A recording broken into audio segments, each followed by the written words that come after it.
In today's video, I'm going to teach you how to add people to a Google Drive folder. Sharing folders in Google Drive can be incredibly useful for collaboration, allowing multiple people to access and work on files together.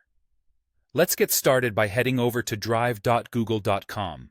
Once there, you'll need to sign in with your Google account if you haven't already. This step ensures that you have access to your Drive, where all your files and folders are stored. Now that you're logged in, locate the folder you wish to share.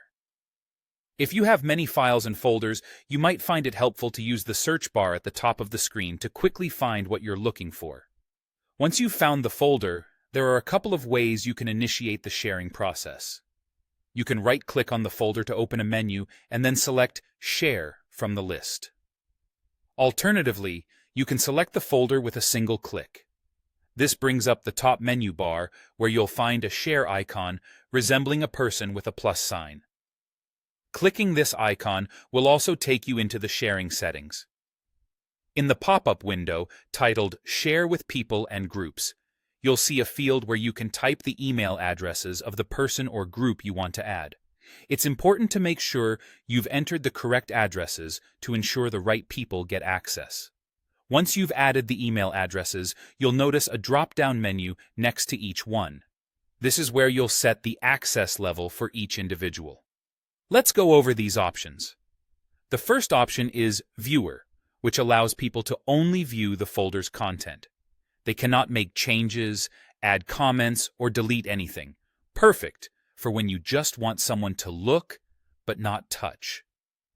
The second option, Commenter, gives view access plus the ability to comment on files, assuming those files haven't disabled the comment feature.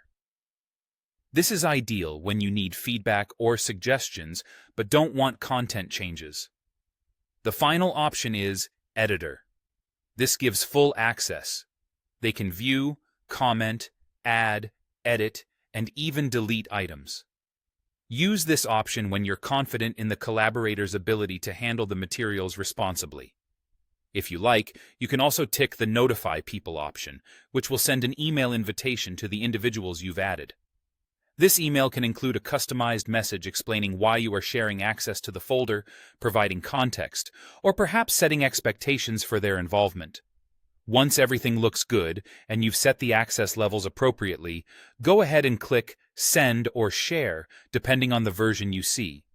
The people you've shared with will receive an email notification if you opted for that, and will be able to see the folder in their Drive under the Shared with Me section. That's all there is to it. By using these steps, you can easily collaborate with others using Google Drive's sharing features.